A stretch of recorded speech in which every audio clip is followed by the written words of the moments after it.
There are moments in history when a single decision changes the course of an entire war. Not by chance, not by luck, but by pure engineering brilliance and human determination. And if you were a pilot flying over the deadly skies of Europe during World War II, that moment was the day the P-51 Mustang received a new heart, the Rolls-Royce Merlin engine. That single change turned a promising fighter into the most feared long-range escort ever to dominate the skies. But how did it happen? Why did this one modification alter the entire air war over Europe? And what risks did the engineers take to make it possible? Before we dive in, take a moment and picture this. You are sitting in a freezing cockpit 30,000 feet above enemy territory.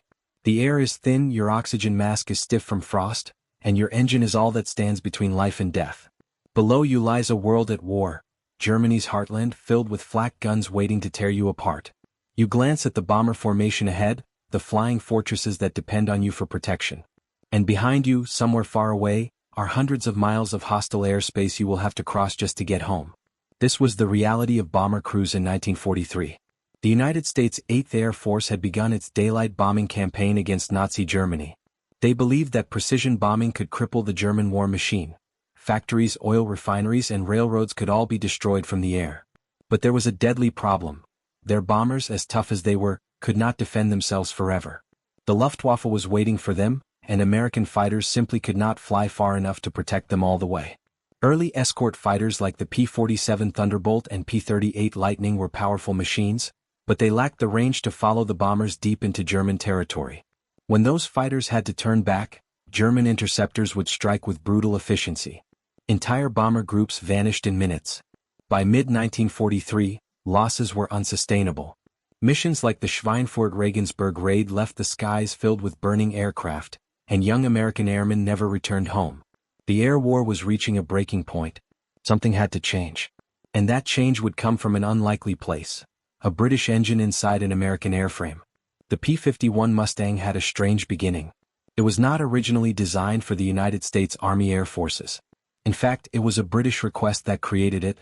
In 1940, with Europe on fire and Britain standing alone against Nazi Germany, the British Purchasing Commission approached North American aviation with a challenge: build a new fighter as quickly as possible. North American had never built a fighter before, but they promised something better than what the British were already flying, and they promised to do it fast. In just 117 days, the prototype of the P-51 took shape. It was sleek, aerodynamic, and beautifully engineered, with a laminar flow wing that reduced drag and increased speed. The first versions, powered by the Allison V1710 engine, were impressive at low altitudes, but there was a fatal flaw. The Allison engine simply could not breathe well at high altitudes. Above 15,000 feet, it lost power rapidly. That meant the early Mustangs could not effectively escort bombers over Europe, where high-altitude performance was crucial. Yet something about that airframe caught the attention of a few people who refused to give up. The British saw potential. American engineers saw possibilities. And among them was a group of visionaries who wondered, what if we combined the best of both worlds? What if we put the British Rolls-Royce Merlin engine, the same one that powered the legendary Spitfire and Hurricane, into the Mustang's sleek American body? At first, it sounded like a wild idea. Two different nations, two different engineering philosophies, and two different sets of production standards. But desperation breeds innovation. The war demanded results, and the bomber losses demanded a miracle. So, quietly, in 1942, experiments began. Rolls-Royce engineers in England fitted the Merlin 61 engine into the Mustang's airframe. When the test pilots took it to the skies, they immediately knew something extraordinary had happened. The Mustang no longer just flew, it soared. It climbed higher, faster, and held its power at altitudes where the old Allison could barely breathe. It could now fight with the best of them, and more importantly, it could escort bombers deep into enemy territory and bring them home. But that breakthrough did not happen overnight. It required countless hours of testing, coordination between British and American engineers, and the courage to convince military brass that this hybrid machine was worth mass-producing. Even within the United States, not everyone believed in the Mustang. Some considered it an unproven experiment, while others argued that resources should focus on established fighters like the Thunderbolt. Yet, behind the scenes, one man was pushing hard: Major Thomas Hitchcock, the U.S. Air Attaché in London. Hitchcock understood aviation deeply, and he had seen firsthand how the Merlin-powered Mustang outperformed expectations. He became the Mustang's fiercest advocate, urging American leaders to take the leap. When production began under North American Aviation, The new version was designated the P-51B. Beneath its long, elegant nose sat the Packard-built version of the Merlin engine, manufactured under license in the United States to meet wartime demand. This was no longer just a fighter. It was a game-changer. Now imagine being one of those bomber pilots hearing the news for the first time. A new Escort fighter was coming that could stay with you all the way to Berlin and back. For the men flying the B-17s and B-24s, that meant something profound: hope. Hope that the next mission might not end in flames. Hope that they might finally see home again. The first P-51Bs arrived in Europe in late 1943, and within months the skies began to change. The Luftwaffe, once confident in their dominance, suddenly faced a new kind of enemy, faster, higher, and far more persistent. The Mustang could chase them down even as they dived away. Something earlier American fighters struggled to do. The bomber crews noticed the difference almost immediately. Formations that once returned torn to pieces began coming home with far fewer losses. But the success of the Merlin Mustang was not just about speed or range. It was about timing and morale. The air war over Europe had reached a critical point. Germany was still strong, and Allied ground forces had not yet invaded France. Air superiority was the key to paving the way for D-Day. The Mustang arrived just in time to tip the scales. By early 1944, with the P-51B fully integrated into the 8th Air Force, the entire strategy of air combat changed. For the first time, American bombers had full escort coverage deep into Germany. Missions that had once been suicide runs became strategically viable. The German fighter defenses were thrown into chaos. Luftwaffe pilots who had once hunted bombers now found themselves hunted.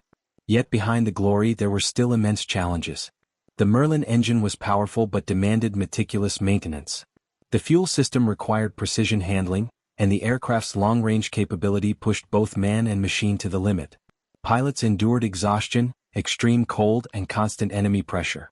The P-51B was a marvel, but it was also a test of endurance and courage. Think for a moment about those American pilots. Most of them in their early 20s, flying missions that lasted 6 to 8 hours, surrounded by death every mile of the way. They knew the risk. But they also knew what the Mustang represented: a turning point. They had something the enemy did not: a fighter that could fight anywhere at any altitude and still come home. And for you, the viewer who lived through the Cold War or grew up hearing your father or grandfather's stories from the war, you might remember how personal that pride was. The P-51 was not just another airplane. It was a symbol of American ingenuity, partnership, and power.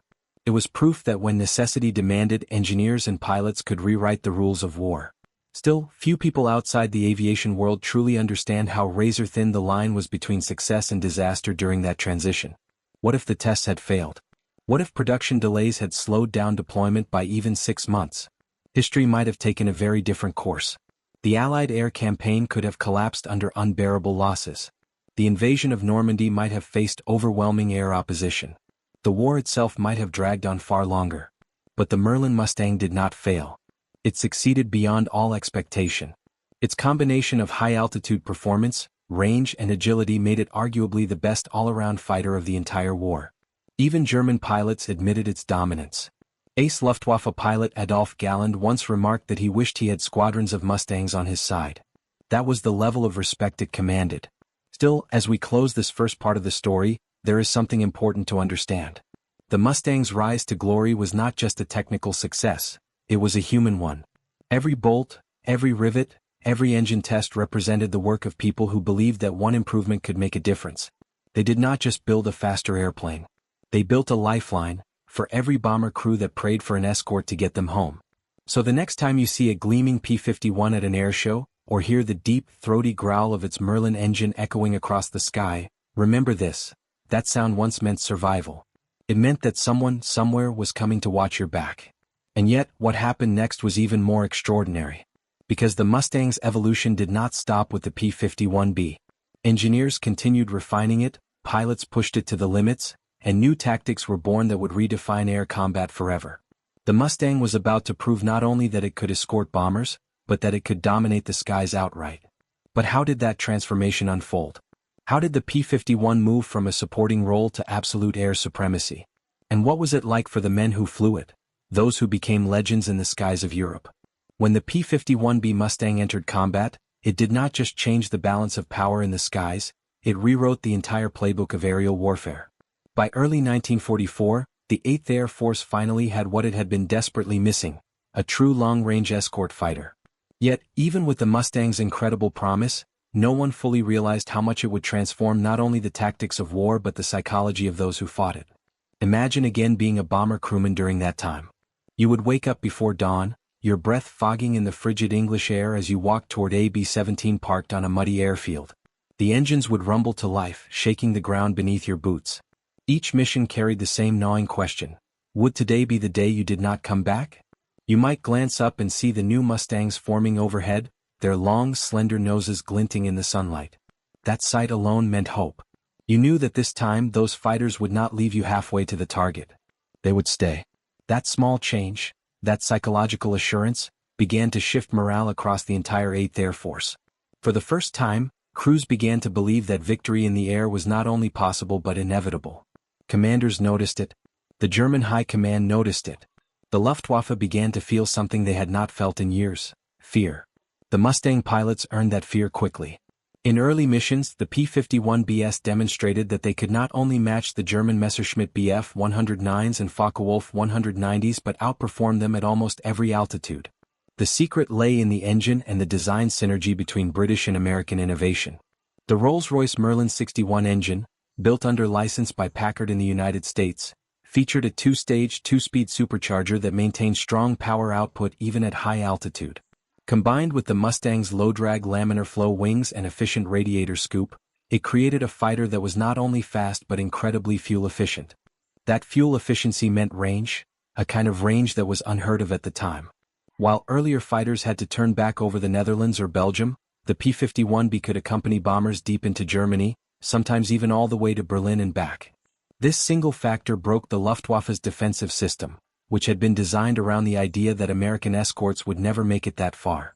Suddenly, German fighters could no longer wait for the bombers to lose their protection before attacking. They had to engage the Mustangs head-on, and that was a fight they could not win. Still, the transformation was not just mechanical. It was human. Mustang pilots were a special breed. Many of them were veterans from other aircraft, men who had flown Thunderbolts or Lightnings before transferring into the new unit. They were instantly struck by how responsive the Mustang felt. It was light on the controls, incredibly stable in a dive, and forgiving enough to allow daring maneuvers that could turn the tide of a dogfight. The aircraft became an extension of the pilot's body, and the bond between man and machine grew stronger with every mission. Pilots like George Preddy, John C. Meyer, and Clarence "Bud" Anderson became household names among those who followed the war closely. Their stories carried through radio broadcasts and wartime newspapers, inspiring not only fellow pilots but also the people back home. The older generation of Americans, those who had lived through the Great Depression, admired these young men's courage and grit. They saw in them the same kind of determination that had built the nation itself, an unshakable will to rise above hardship. The tactics evolved rapidly. Early escort doctrine required fighters to stay close to the bombers at all times, forming tight protective boxes. But the Mustang changed that. Its speed and range allowed a new strategy called fighter sweeps, or free hunts. Instead of passively waiting for enemy attacks, Mustang squadrons began flying ahead of the bomber formations, actively seeking out German fighters and destroying them before they could strike. This offensive tactic shattered the Luftwaffe's ability to organize large, coordinated attacks. By the spring of 1944, the once dominant German air arm was bleeding pilots and aircraft faster than it could replace them. Still, none of this came without cost. Every mission was a brutal test of endurance. A full escort run to central Germany could last up to 8 hours. The pilots flew through freezing conditions, often with cockpit temperatures dropping below 0 degrees Fahrenheit. The thin air made breathing difficult even with oxygen masks, and the constant tension of scanning the skies for enemy aircraft wore down the nerves. When a dogfight erupted, it was sudden, violent, and unforgiving. One mistake, one misturn, and it could all be over. Those who survived spoke of the strange mix of exhilaration and exhaustion. They loved the Mustang for its reliability and speed, yet they carried the weight of every friend who did not make it back. The aircraft may have been a masterpiece of engineering, but war always demanded a price in human life. The bond between bomber and fighter crews grew deeper with each mission. There were countless stories of P-51 pilots diving through flak to chase away enemy fighters, sometimes even sacrificing their own aircraft to protect a bomber formation. The bomber crews never forgot that. Many veterans would later recall the sight of silver Mustangs streaking across the sky, engaging German fighters head-on, and describe it as the most beautiful thing they had ever seen. At the same time, back in the United States, production was ramping up at an incredible pace. The Packard Motor Car Company in Detroit built thousands of Merlin engines under license, ensuring that the Mustang program could meet demand. North American Aviation in Inglewood and Dallas churned out new airframes around the clock. America's industrial power was in full swing, and the Mustang stood as one of its proudest achievements. By mid-1944, as preparations for the D-Day invasion reached their final stages, the P-51B and its successor, the P-51D, became the backbone of Allied air superiority. The skies over France and Germany were now filled with Mustangs. They escorted bombers, strafed enemy airfields, and hunted trains and convoys with relentless precision. The Luftwaffe was forced into a purely defensive posture, a sign that its days of dominance were over. For the men on the ground, whether soldiers preparing for Normandy or factory workers assembling parts back home, the Mustang became a symbol of unstoppable momentum. It represented more than just technology. It was proof that cooperation between nations, the United States and Britain, could produce something truly world-changing. But what few people talk about is how fragile that success really was. The Mustang's performance depended on exact fuel management. Pilots had to carefully switch between internal and external fuel tanks at specific points during the mission. Get it wrong and the engine could sputter or stall at the worst possible moment. And the Merlin, while powerful, demanded care. A single coolant leak could turn a beautiful fighter into a flaming wreck. The pilots respected that risk, but they accepted it, because they knew that this airplane was their best chance to win the war and make it home alive. If you are someone who grew up hearing stories about the war, maybe your father flew in a bomber or your uncle worked on aircraft production lines, then you probably know how much pride surrounded the P-51. Veterans would talk about the sound of its engine, the deep, smooth roar of that 12-cylinder Merlin. That sound was unforgettable.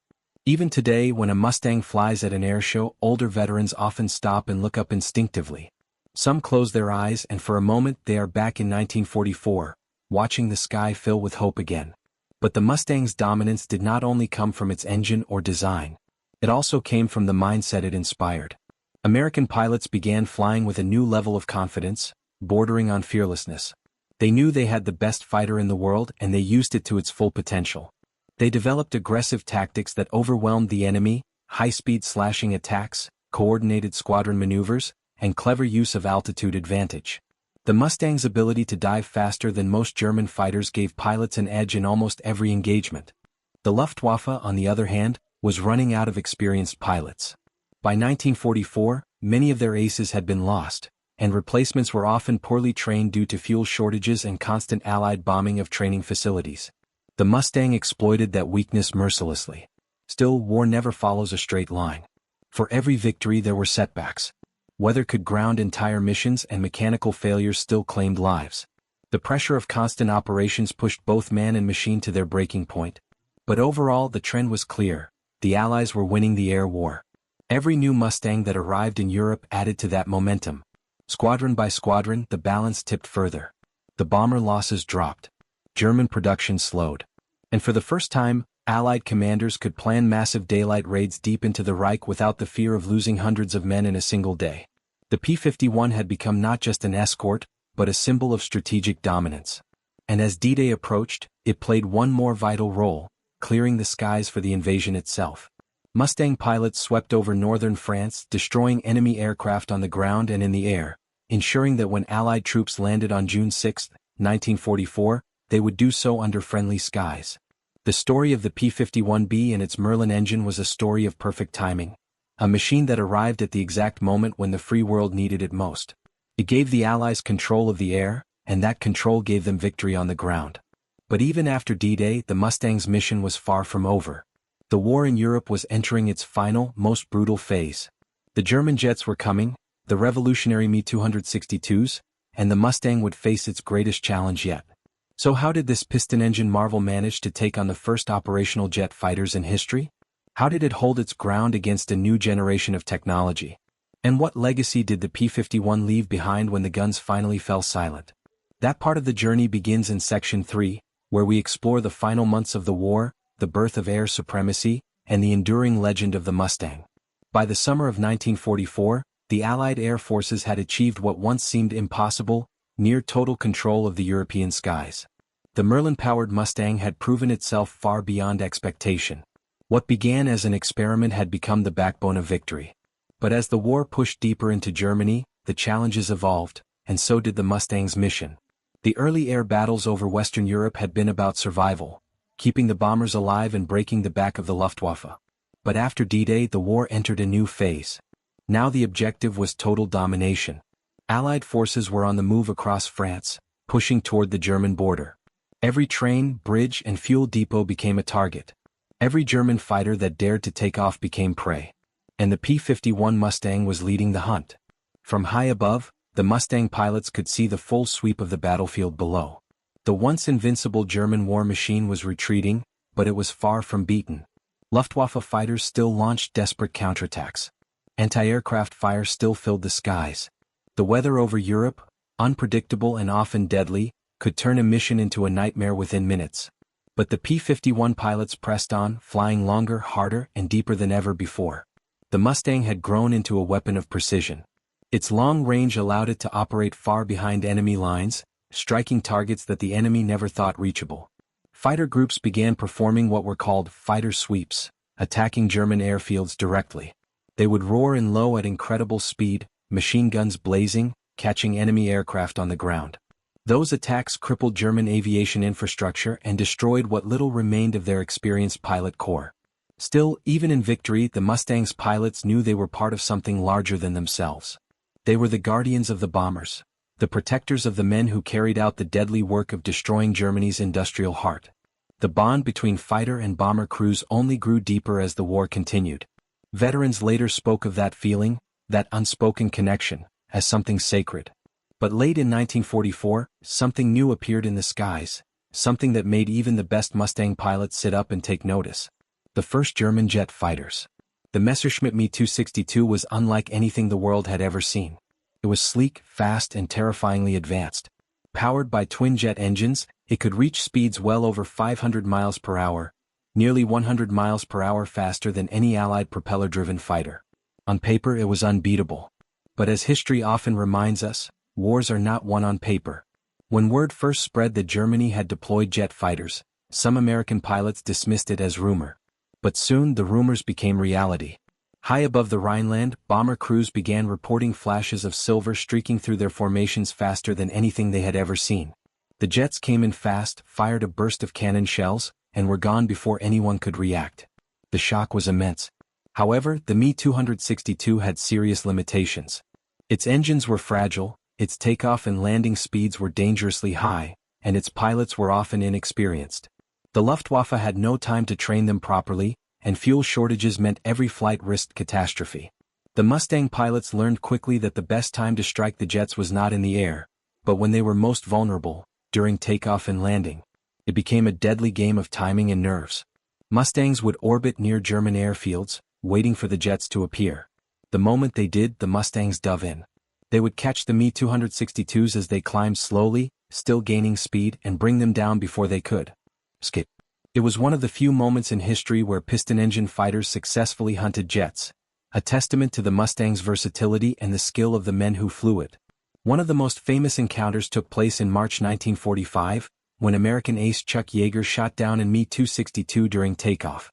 Yeager's victory was not only a personal triumph but a symbolic one. It showed that even in the dawn of the jet age, the Mustang, a machine born from collaboration, ingenuity, and pure determination, could still hold its own. The air war during those final months was relentless. The Allies bombed day and night, targeting Germany's last remaining oil fields and factories. Without fuel, the Luftwaffe's wings were clipped. The few jets that did fly were outnumbered and overwhelmed. The Mustang remained the dominant force in the skies. But the war was also taking its toll on the men. For every victory there were losses, friends who vanished into clouds of smoke, aircraft that never returned. Many Mustang pilots were barely out of their teens, yet they carried the weight of global history on their shoulders. Veterans later spoke about how quiet it would get on the flight line after a mission, when empty bunks told the story better than words ever could. And yet, amidst the exhaustion and sacrifice, there was pride. The kind of pride that older generations of Americans would understand, the pride of doing a job right, of seeing something through to the end no matter the cost.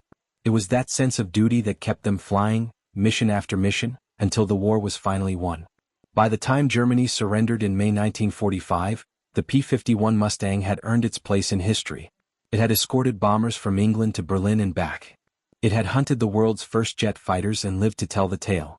It had helped dismantle the Luftwaffe, one sortie at a time. And it had become the ultimate symbol of Allied air power. But the Mustang's story did not end there. Even after the war, it continued to serve across the world. In Korea, it flew ground attack missions long after newer jet fighters had entered service. In countries across Europe, Asia, and Latin America, surplus Mustangs became the backbone of new air forces. The aircraft's reputation was so strong that even decades after World War II, pilots still called it one of the finest flying machines ever built. For Americans, especially those of the generation who lived through the war, the Mustang represented more than just a fighter plane. It represented victory through innovation. It symbolized the moment when human courage and engineering genius came together to change history. That feeling never faded. Even today, when a P-51 takes off at an airshow and that Merlin engine comes alive, the sound reaches deep into the soul. Veterans often say it is not just a sound, it is a memory. It is the echo of a time when the world's future hung in the balance and courage alone was not enough. It took brilliance, teamwork, and sacrifice. Now, as we step back and look at the broader picture, it is worth asking, how did the YouTube generation rediscover this story? Why does a 70-year-old aircraft still command millions of views online, decades after its last combat flight? The answer lies in something that transcends time: storytelling. The same way those pilots once told their tales around the barracks, today's digital creators carry those stories forward through film, narration, and virtual restoration.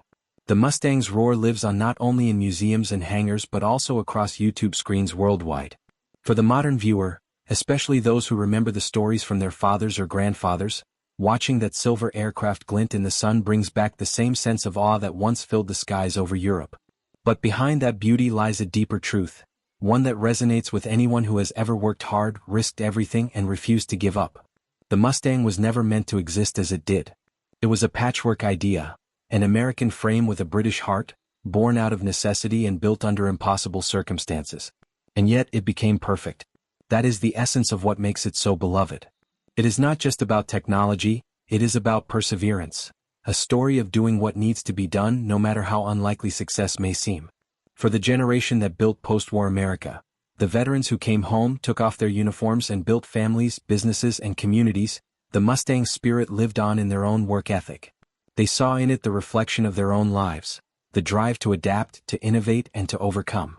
Even now, when younger audiences watch those old black and white clips or high-definition restorations of Mustangs flying in formation, they are not just watching airplanes. They are witnessing the embodiment of courage, creativity, and endurance, the values that defined an era. And yet, there is one more layer to this story, one more revelation that few people truly understand. Because while the Mustang became the hero of the skies, it was also the first symbol of a new kind of warfare, one driven by technology, precision, and speed. It foreshadowed the jet age, and it taught the world that the future of combat would belong to those who mastered engineering and intelligence as much as bravery. As the Second World War drew to a close, many of the men who had designed, built, and flown the P-51 went on to shape the next generation of aviation, from early jet fighters to the space race itself. The Mustang's DNA ran through every aircraft that followed. It was the bridge between the old and the new, between the propeller and the jet, between courage and calculation, between survival and supremacy. That is why, even today, when you search for the P-51 on YouTube, you will find millions of people, many of them older Americans who remember those days, watching, commenting, and reminiscing. Because this is not just a machine. It is part of who they are. But as remarkable as that legacy is, the Mustang's true power lies in the human stories behind it. The engineers who refused to give up, the test pilots who risked their lives, and the airmen who took this unproven machine into combat and never looked back. In Section 4, we will go deeper into those personal stories, the unsung heroes who built the legend, the test flights that nearly ended in disaster, and the moral dilemmas faced by those who wielded such unprecedented power from the sky. You know, gentlemen, history has this uncanny way of turning machines into legends and legends into eternal stories. The North American P-51 Mustang was not just a fighter. It was a message, a statement of what human ingenuity could achieve when the stakes were sky high, when the skies themselves became the battleground for freedom.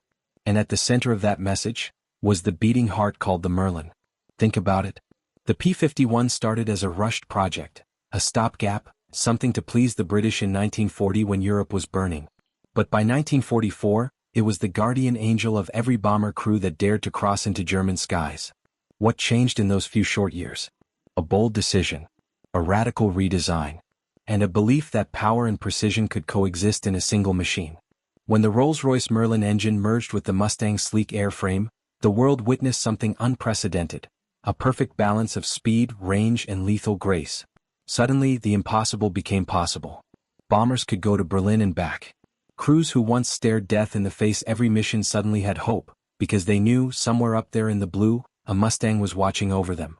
If you talk to any surviving airman from that era, they will tell you, they felt safer the moment they saw that silhouette with the bubble canopy glinting in the sunlight. The P-51B and later the D variant changed not just the war but the psychology of war. For the first time, the offensive truly belonged to the Allies. The hunters became the hunted. But let us not forget the men behind those machines. The young pilots, many of them just 20 or 21 years old, who climbed into those cockpits, adjusted their oxygen masks, and took off knowing that every mission could be their last. They trusted the Mustang. They trusted that Merlin roar. It was more than metal and mechanics, it was confidence, it was survival. And that trust was earned, not given. Now, let us rewind to the impact this engineering masterpiece had beyond combat. After the war, when the guns went silent and Europe lay in ruins, the P-51 continued to soar. It became the symbol of post-war aviation excellence. Air races in the late 1940s and early 1950s were dominated by Mustangs. Private owners, veterans, and enthusiasts cherished them, not as weapons but as living tributes to human innovation. Even Hollywood could not resist its charm. The P-51 became a star, appearing in films, documentaries, and air shows, each time reminding us of the courage it once carried on its wings. Now let us shift gears, because the legacy of the Merlin-powered Mustang goes beyond nostalgia. It also represents one of the earliest lessons in what we now call engineering collaboration across nations. The Americans designed the airframe. The British contributed the power plant. Two different schools of thought, two different continents, united by one goal, victory. Does that sound familiar to you? In many ways, it mirrors the world we live in today, where innovation thrives on collaboration. Think about how YouTube itself connects creators across oceans. The same spirit that merged the Merlin with the Mustang lives on every time we combine ideas, technology, and vision to create something greater than ourselves. But back in 1943, that collaboration did not come easy. There was skepticism. There were politics. There were men in boardrooms who said it would never work, that the American airframe and the British engine were incompatible. Yet, the engineers, the test pilots, and the dreamers ignored the noise. They trusted data. They trusted instincts. And they kept pushing. That's a lesson worth remembering no matter what field you are in. Progress never happens in comfort. You see, that is what fascinates me most about this chapter of history, not just the performance stats or the combat records, but the mindset that built it all. A mindset of refusal to accept limits. When people said the Mustang could not escort bombers all the way to Berlin, someone said, let's make it happen. When the Merlin swap seemed risky, someone said, let's test it. That kind of spirit, that willingness to risk failure in pursuit of something greater, is what defines real innovation. Now, as we look back 8 decades later, the roar of the Merlin still echoes at air shows, restored by enthusiasts who spend years bringing these birds back to life. When you stand beside a running P-51 today, you feel the ground tremble beneath your boots. The air vibrates. The smell of aviation fuel mixes with history. It is a sensory time machine, taking you back to an era when freedom literally depended on horsepower. And that brings us to one of the most remarkable human truths that this story reveals. That machines, no matter how advanced, are only as extraordinary as the people who believe in them. The Mustang became legendary not just because of its speed or range, but because of the men and women who poured their hearts into it, the designers, the test pilots, the maintainers, and the air crews. Now let me ask you something. If you were one of those men back then, sitting in that bomber 25,000 feet above Germany, watching the contrail streak across the sky, what would it mean to you to see a silver Mustang pull up alongside your wing? Would it just be another airplane? Or would it be hope? For those crews, it was everything. It was a promise that they might live to see another sunrise, that their families might not get a telegram, that the mission, the idea of freedom, might just survive another day. And that is why, even decades later, when historians talk about turning points of World War II, they always mention the P-51 Mustang. It was not just about air superiority. It was about strategic transformation. It made the bombing campaign viable. It broke the Luftwaffe's spine. It opened the skies for D-Day and every Allied advance that followed. It is no exaggeration to say that without the P-51B and its Merlin engine, the timeline of history might look very different. Perhaps the war would have dragged on longer. Perhaps more lives would have been lost. But because someone had the courage to innovate, to merge the best of two worlds, victory came sooner. And you know, gentlemen, that is a principle that applies even today, whether you are restoring a classic car, running a business, or creating a YouTube channel. The magic happens when you combine passion with precision. The P-51 story is a reminder that true greatness often lies in the details. Every rivet, every line of that airframe was there for a reason. Every modification was data-driven. And yet, the soul of the aircraft, that unmistakable character, came from daring choices.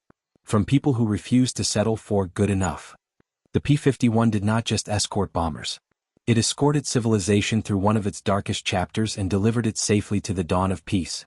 That is why, when you hear that Merlin start up today, it is not just noise. It is the sound of history whispering, "We made it." So the next time you see a P-51 at an airshow, do not just watch it fly. Listen to it. Feel it. Remember that what you are witnessing is not just a machine but a monument, a living, breathing reminder of the courage and brilliance that defined a generation. And here is the part where I want to speak directly to you, my fellow history enthusiast. If you have made it this far in the video, I know you share the same love for these stories that I do. You understand that history is not just about dates and battles. It is about people, innovation, and the sheer will to overcome. So, if you found value in this journey through the skies with the Merlin and the Mustang, then do one thing for me, and for yourself. Subscribe to this channel. Because here we keep history alive. We tell the stories that shaped our world, one powerful engine at a time. And after you subscribe, take a moment to visit the channel page. You will find more deep dive stories about the P-51 Mustang, its pilots, its missions, its rivals, and its evolution. Each one crafted with the same care, authenticity, and respect for truth that this one had. Because, my friend, the story of the Mustang is not over. Every time someone watches, learns, and remembers, it flies again. And together we will make sure it never lands for good. Thank you for watching, for listening, and for keeping the legacy of the Merlin-powered Mustang alive. Stay curious, stay inspired, and until next time, keep your eyes on the sky where legends still roar.